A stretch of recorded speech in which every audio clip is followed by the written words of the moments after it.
नमस्कार दोस्तों, हमारे इस चैनल में आपका स्वागत है। दोस्तों, आज की कहानी का शीर्षक है रहस्यमय इश्क। चलिए शुरू करते हैं। यह कहानी एक वीरान हवेली, एक अनोखी प्रेम कहानी और एक आत्मा की है जो प्यार और बदले के बीच उलझी हुई है। कहानी के मुख्य पात्र अनाया और विवान हैं, जो एक पुरानी हवेली की खोज के लिए दूर दराज के गांव जाते हैं। यह हवेली श्रापित मानी जाती है, लेकिन वहां छुपे रहस्यों और आत्मा की कहानी उनके प्यार को एक खतरनाक मोड़ दे देती है। अनाया, जो पेशे से पत्रकार है, अपने लैपटॉप के सामने बैठी हुई है। स्क्रीन पर देवगढ़ हवेली की एक धुंधली और भयानक तस्वीर खुली हुई है। यह हवेली सुनसान जंगल के बीचों बीच स्थित है और इसके बारे में कहा जाता है कि वहाँ रात को किसी औरत की चीखें और रोने की आवाज़ें आती हैं। अनाया को इस तरह की रहस्यमय कहानियों में हमेशा दिलचस्पी रही है। वह इस श्रापित हवेली के रहस्य को उजागर करना चाहती है। उसका सबसे अच्छा दोस्त विवान, जो एक फोटोग्राफर है, उसकी इस यात्रा में साथ देने को तैयार हो जाता है। अनाया और विवान के बीच गहरा रिश्ता है, लेकिन दोनों ने कभी एक दूसरे से अपने दिल की बात नहीं कही। सफ़र की शुरुआत हो जाती है। रात का समय है। अनाया और विवान जंगल के रास्ते से गांव की ओर जा रहे हैं। कार के अंदर गहरी खामोशी है। जंगल की ठंडी हवा और सन्नाटे से अनाया को हल्की घबराहट महसूस होती है। विवान, तुम्हें सच में लगता है कि यह हवेली श्रापित हो सकती है? अनाया ने हिचकिचाते हुए पूछा। विवान मुस्कुराया। पता नहीं, लेकिन तुम तो ऐसी कहानियों की शौकीन हो, इसलिए यहाँ आने की जिद कर रही हो। सच कहूँ तो मुझे भूत प्रेत में यकीन नहीं है। अनाया ने एक हल्की हंसी के साथ जवाब दिया। तो फिर डरने की कोई ज़रूरत नहीं है ना? जैसे ही कार गांव के पास पहुंची, हवा और ठंडी हो गई। पेड़ों की शाखाएं आपस में टकरा रही थी, जैसे कुछ कहने की कोशिश कर रही हो। गांव के लोग उन्हें देखकर हैरान थे। किसी ने कहा, उस हवेली के पास मत जाना, वहां जाना मौत को बुलावा देना है। दूसरे दिन सुबह अनाया और विवान हवेली पहुंचे।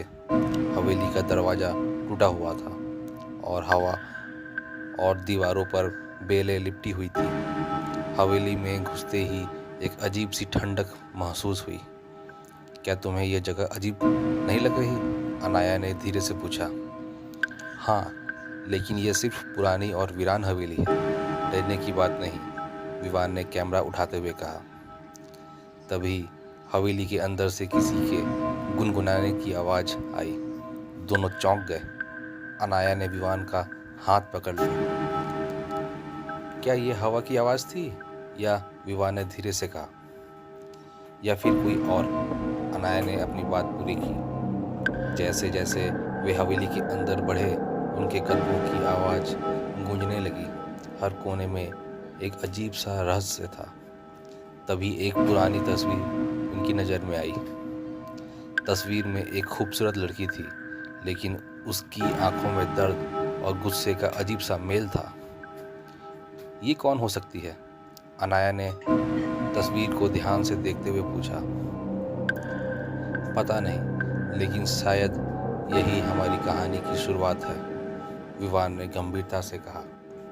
हवेली के एक बड़े कमरे में, जहां धूल और मकड़ी के जाले हर जगह फैले हुए थे, अनाया और विवान ने उस तस्वीर को दीवार से उतारा। तस्वीर पर मोटी धूल की परत चढ़ी हुई थी। जैसे ही अनाया ने उसे साफ करने की कोशिश की, तस्वीर के पीछे से एक कागज नीचे गिरा। यह क्या है? विवान ने कागज उठाते हुए कहा। कागज पीला और जर्जर था। उस पर कुछ लिखा हुआ था। जिसने भी इस हवेली की दहलीज पार की, वह मेरे श्राप का भागी बना। यहाँ से जाओ, वरना तुम्हारा भी वही अंजाम होगा जो मुझसे छल करने वालों का हुआ। यह कोई चेतावनी लग रही है, अनाया ने चिंतित स्वर में कहा। हो सकता है यह सिर्फ डराने के लिए लिखा गया हो, लेकिन यह लड़की कौन थी? विवान ने तस्वीर को ध्यान से देखते हुए कहा। तस्वीर के कोने में एक नाम लिखा हुआ था, मेहरुनिसा। शाम होने लगी। हवेली के अंदर का माहौल और भी रहस्यमयी हो गया। सूरज की आखिरी किरणें टूटे खिड़की से अंदर आ रही थी। तभी हवेली के एक कोने से किसी के चलने की आवाज़ आई। तुमने सुना? अनाया ने धीरे से कहा। विवान ने सिर हिलाया। हाँ, लेकिन शायद ये बिल्ली या चूहे होंगे। इतनी बड़ी आवाज़ बिल्ली की नहीं हो सकती, अनाया ने कहा। विवान ने टॉर्च निकाली और उस दिशा में बढ़ा। उन्होंने देखा वहाँ सिर्फ एक पुराना झूला पड़ा था जो अपने आप हिल रहा था। ये हवा से हिल रहा होगा, विवान ने खुद को समझाने की कोशिश की। लेकिन तभी झूले से किसी लड़की की हंसी सुनाई दी। हंसी इतनी धीमी थी कि रोंगटे खड़े हो गए। अनाया ने डर के मारे विवान का हाथ कसकर पकड़ लिया। यहाँ कोई है, अनाया की आवाज़ कांप रही थी। कोई नहीं, हमें बस यह सब रिकॉर्ड करना है और यहाँ से निकल जाना है, विवान ने कहा। रात गहरी हो चुकी थी। हवेली के हर कोने से अजीब सी आवाज़ें आ रही थी। विवान अपने कैमरे से फ़ोटो खींचने में व्यस्त था, लेकिन अनाया का ध्यान हमेशा उस तस्वीर और चेतावनी की ओर था। तभी एक तेज हवा का झोंका आया और हवेली का दरवाज़ा जोर से बंद हो गया। विवान! अनाया चीख पड़ी। विवान उसकी ओर भागा, लेकिन तभी उनके सामने अचानक एक परछाई प्रकट हुई। यह एक औरत की परछाई थी जिसने लाल रंग का लहंगा पहना हुआ था। तुम लोग यहाँ क्यों आए हो? उसकी आवाज़ गूंजती हुई हवेली के हर कोने में फैल गई। कौन हो तुम? विवान ने हिम्मत जुटाकर पूछा। मैं मेहरुनिसा हूँ, इस हवेली की हकदार। लेकिन मेरे साथ विश्वासघात हुआ, मेरा प्यार छीन लिया गया और अब जो भी यहाँ आता है वह मेरे दर्द का हिस्सा बन जाता है, उस परछाई ने जवाब दिया। परछाई धीरे धीरे अनाया की ओर बढ़ने लगी। तुम्हारी आंखों में मैं वही मासूमियत देखती हूँ जो कभी मेरी आंखों में थी, लेकिन तुम भी मुझे धोखा दोगी। नहीं, हम यहाँ तुम्हें कोई नुकसान पहुँचाने नहीं आए, हमें बस तुम्हारी कहानी जाननी है, अनाया ने कहा। मेरी कहानी जानकर क्या करोगी? क्या मेरे दर्द को मिटा दोगी? मेहरुनिसा ने चिल्लाते हुए कहा। हवेली अचानक तेज हवा और चीखों से भर गई। विवान और अनाया दोनों डर कर जमीन पर बैठ गए। तभी मेहरुनिसा की परछाई गायब हो गई। रात की घटनाओं के बाद अनाया और विवान ने उसी हवेली के एक सुरक्षित कोने में सुबह का इंतजार किया। सूरज की पहली किरणों के साथ हवेली का अंधेरा कुछ हल्का हुआ, लेकिन उसकी रहस्यमयी ऊर्जा अब भी महसूस हो रही थी। विवान, हमें मेहरुनिसा की पूरी कहानी जाननी होगी। यह आत्मा हमारे पीछे क्यों पड़ी है? अनाया ने नाश्ते के नाम पर एक बिस्किट का टुकड़ा चबाते हुए कहा। मुझे लगता है हमें इस गांव के बुजुर्गों से बात करनी चाहिए। शायद वे इस हवेली और मेहरुनिसा के बारे में कुछ जानते हो, विवान ने सुझाव दिया। दोनों गांव लौट गए, जहां लोग उन्हें डर और आशंका भरी निगाहों से देख रहे थे। गांव के सबसे बुजुर्ग व्यक्ति मास्टर जी ने उनके सवालों का जवाब दिया। उनकी आवाज़ कांप रही थी, लेकिन आंखों में एक गहरी सच्चाई झलक रही थी। मेहरुनिसा इस हवेली के पुराने मालिक की बेटी थी। उसकी खूबसूरती के चर्चे दूर दूर तक थे, लेकिन उसका दिल एक साधारण आदमी आरिफ से जुड़ा था। यह रिश्ता हवेली के मालिक राजा साहब को मंजूर नहीं था। उन्होंने मेहरुनिसा को ज़बरदस्ती किसी अमीर जमींदार से शादी का फैसला किया। फिर क्या हुआ? अनाया ने उत्सुकता से पूछा। मास्टर जी ने लंबी सांस ली और बोले, मेहरुनिसा ने आरिफ के साथ भागने की कोशिश की, लेकिन राजा साहब ने उन्हें पकड़ लिया। उन्होंने आरिफ को मेहरुनिसा के सामने मार डाला।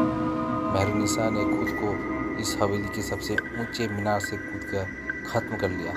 मरने से पहले उसने बदला लेने की कसम खाई। तब से उसकी आत्मा इस हवेली में भटक रही है। अनाया और विवान फिर से हवेली लौट गए। अब तक उन्हें समझ आ चुका था कि मेहरुनिसा की आत्मा अपने प्यार और अपने साथ हुए अन्याय की वजह से यहाँ कैद है। रात के समय मेहरुनिसा की परछाई फिर से प्रकट हुई, लेकिन इस बार उसका गुस्सा कम और दर्द ज़्यादा था। तुम्हें मेरी कहानी पता चल गई है, लेकिन तुम मेरी मदद नहीं कर सकते, मेहरुनिसा ने कहा। हम तुम्हें मुक्त करना चाहते हैं। तुम इस दर्द से क्यों बंधी हुई हो? अनाया ने साहस जुटाकर पूछा। मुझे तब तक शांति नहीं मिलेगी जब तक मेरा प्यार मुझसे मिलने नहीं आता, लेकिन वह अब इस दुनिया में नहीं है। मैं यहाँ हमेशा के लिए फंस चुकी हूँ। हवेली में बिताए इन दिनों ने अनाया और विवान के रिश्ते को बदल दिया था। अनाया को अब समझ में आ रहा था कि कैसे प्यार एक इंसान को इतना गहरा जोड़ सकता है कि मौत के बाद भी वह टूटे नहीं। विवान, क्या तुमने कभी महसूस किया है कि हमारे बीच कुछ खास है? अनाया ने विवान से पूछा। विवान ने उसकी आंखों में देखा और पहली बार अपने दिल की बात कही। हाँ, लेकिन मैं हमेशा डरता था कि कहीं तुम्हें खो ना दूँ। इस रहस्यमयी हवेली में जहाँ मौत और डर का साया था, उनके बीच का प्यार पहली बार खुलकर सामने आया। अनाया और विवान ने मेहरुनिसा की आत्मा को मुक्त करने की योजना बनाई। उन्होंने आरिफ की कब्र को खोजने का फैसला किया, जहाँ से उसकी आत्मा को शांति मिल सके। गांव के लोगों की मदद से उन्होंने पास के जंगल में एक पुरानी कब्र ढूंढी जो आरिफ की थी। रात को जब हवेली के अंदर मेहरुनिसा की आत्मा प्रकट हुई, अनाया ने कहा, तुम्हारा प्यार तुम्हारे इंतजार में है, वह तुम्हारी आत्मा को शांति देगा। मेहरुनिसा की आत्मा जो अब तक गुस्से और दर्द से भरी थी, पहली बार शांत दिखाई दी।